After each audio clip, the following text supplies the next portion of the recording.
आज आप देख रहे हो कि मज़दूर, किसान, महिलाएं, छात्र, नौजवान सभी जो हैं वो आज समस्याओं में हैं। ना ही छात्रों को शिक्षा मिल रही है, ना युवाओं को रोज़गार मिल रहा है। तो हम महिलाएं होने का जो फ़र्ज़ है वो असली फ़र्ज़ तभी निभा पाएंगे जब एक बड़ी लड़ाई में अपनी हिस्सेदारी हम रख पाएंगे। तो ये जो बड़ी लड़ाई है आज, ये बड़ी लड़ाई एक दोहरी लड़ाई है। एक तरफ ये पुरुष सत्तात्मक समाज है, ये पितृ सत्तात्मक समाज के खिलाफ लड़ना पड़ेगा जिसमें कि महिलाएं जकड़ी हुई हैं, और दूसरा आज हम देख रहे हैं कि ये पूंजीवादी व्यवस्था जो अपने आप को बचाने के लिए, क्योंकि आज पूंजीवादी व्यवस्था जो है वो पूरी तरीके से जो है वो ध्वस्त हो चुकी है, तो वो अपने आप को बचाने के लिए पितृसत्ता का सहारा ले रहे हैं। अपने आप को बचाने के लिए जो फ्यूडल जो वैल्यूज़ है दोबारा से उनको समाज में लागू किया जा रहा है, चाहे वो जातिवाद की समस्या हो, चाहे वो मनुवाद हो। तो इस तरीके से आज चौतरफा एक संकट से पूरा समाज घिरा हुआ है। आज ज़रूरत है महिला, पुरुष, छात्र, नौजवान, किसान सबको एकजुट होकर एक मजबूत लड़ाई लड़ने की, तभी हम सब समाज को एक अच्छा समाज बना पाएंगे जहां महिलाएं भी स्वाभिमान से जी सकेंगी, किसान, मजदूर भी स्वाभिमान से जी सकेंगे।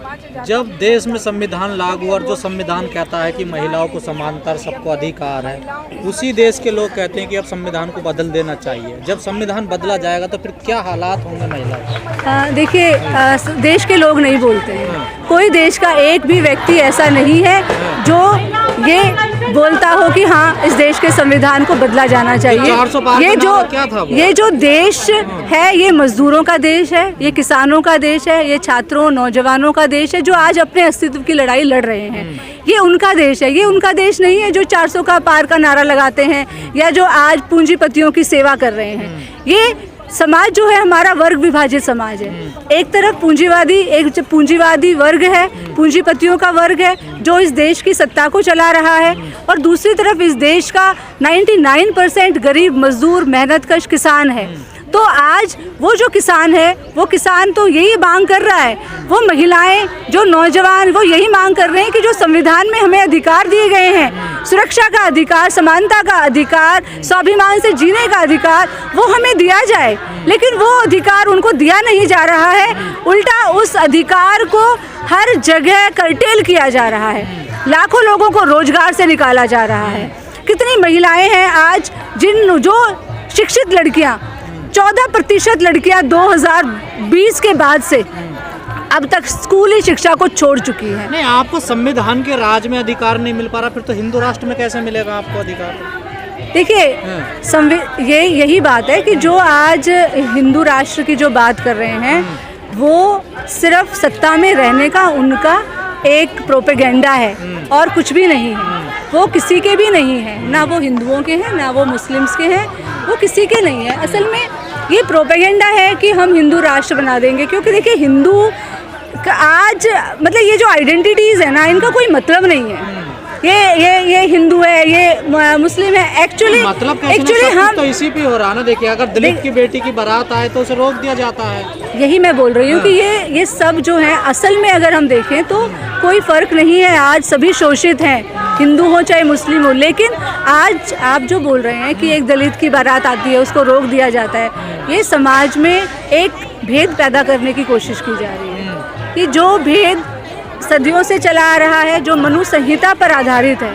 वरना तो जब हमारा देश आज़ाद हुआ था तो हमारा देश किन मूल्यों पर आज़ाद हुआ था? स्वतंत्रता, समानता और भाईचारा।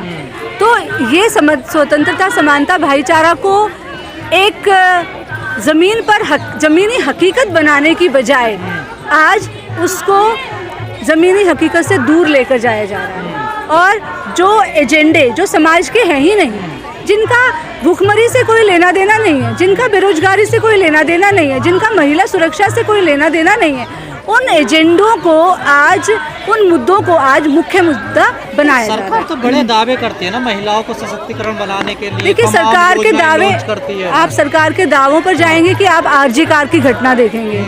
आप यूपी के अंदर दो बहनों को पेड़ पर मारकर बलात्कार करके लटका दिया जाता है और अगले दिन उनके पिता भी आत्महत्या कर लेते हैं। आप उसको देखेंगे, आप हाथरस को देखेंगे, या फिर आप सरकार के दावों को देखेंगे। देखिए, ये जो सरकार है ये जनता की सरकार नहीं है, ये कैपिटलिस्ट की सरकार है। इसीलिए ये लोग सिर्फ वही करते हैं जो पूंजीपति चाहते हैं, क्योंकि आज पूंजीपति हर पूरे विश्व में, आप देख लीजिए गाज़ा में क्या हो रहा है। क्या गाज़ा के अंदर यही एक जो कैपिटलिस्ट का जो आज संकट है, कैपिटलिज्म के अंदर हथियार बेचने की जो होड़ लगी हुई है, आज अमेरिका उस होड़ में लगा हुआ है, जिसकी वजह से उनको सिर्फ हथियार बेचने के अलावा और कोई मतलब नहीं है। चाहे लोग मरे, चाहे जिए, चाहे बच्चे मरे, चाहे महिलाएं मरे।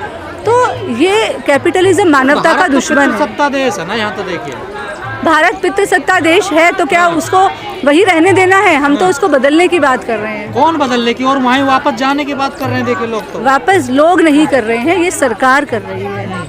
लोग इसको बदलने की बात कर रहे हैं, क्योंकि आज हम सभी जानते हैं कि जब तक ये पितृसत्तात्मक समाज नहीं बदलेगा तब तक ना ही महिलाएं सुरक्षित रह पाएंगी और ना ही पुरुष सुरक्षित रह पाएंगे। बात ऐसे सिर्फ महिलाओं की सुरक्षा की नहीं है, आज पुरुष भी सुरक्षित नहीं है, एक बहन का भाई भी सुरक्षित नहीं है, एक माँ का बेटा भी सुरक्षित नहीं है, एक पत्नी का पति भी सुरक्षित नहीं है। तो आज पूरी मानवता संकट। आप आज जंतर मंतर पर आई हैं, कुछ लोग तो कमेंट्स में ये भी कहेंगे कि भारतीय संस्कृति के खिलाफ है, महिलाएं क्यों चलेगी जंतर मंतर पर? देखिए, नहीं तो भारतीय संस्कृति का ठेका जिन्होंने ले रखा है, क्या हम उनके अनुसार काम करेंगे या हम सही जो है उसके अनुसार काम करेंगे? सही है इस भारत की संस्कृति ही है, इस भारत की संस्कृति ही है जो गार्गी ने किया था, जो काम जो हमारे ये लोग कहते हैं वेदों में ही है। गार्गी जब याज्ञवल्क्य के साथ आर्ग्यूमेंट कर रही थी, जब शास्त्रार्थ कर रही थी, तो याज्ञवल्क्य ने कहा था तुम्हारा सर तोड़ देंगे अगर आगे और अपना मुंह बंद कर लो, और एक भी बार आवाज़ उठाई। तो ये इस देश की संस्कृति ही है, गार्गी की संस्कृति है कि गलत के खिलाफ आवाज़ उठाना, तर्क करना, रैशनल बनना। तो हम तो इस देश की संस्कृति को आगे लेकर चल रहे हैं, इस देश की संस्कृति है। क्या रानी झांसी लक्ष्मीबाई इस देश की नहीं थी? क्या नेताजी सुभाष चंद्र बोस ने जो रानी झांसी रेजिमेंट बनाई थी, क्यों क्या वो विदेश से जो महिलाओं को लेकर आए थे? लड़कियों को जींस नहीं पहननी चाहिए, घर से बाहर नहीं निकलना चाहिए रात को।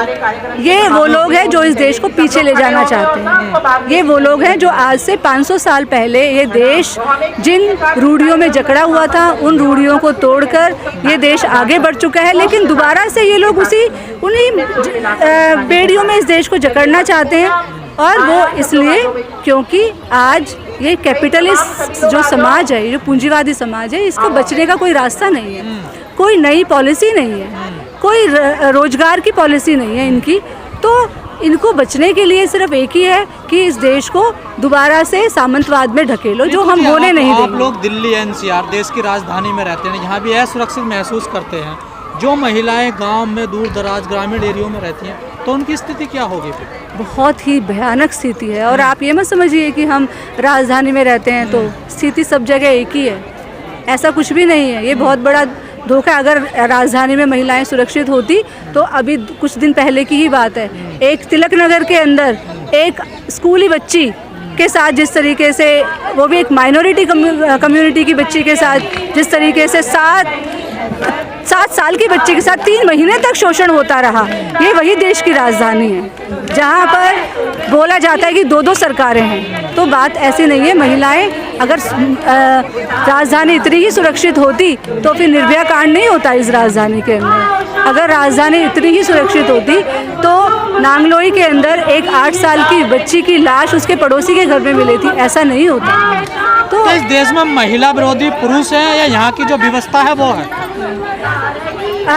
देखिए, यहाँ पर जो मानसिकता है वो है इस देश के खिलाफ, जो पुरुष प्रधान मानसिकता है, आज उसके खिलाफ लड़ने की ज़रूरत है, तभी हम इस देश को बचा पाएंगे।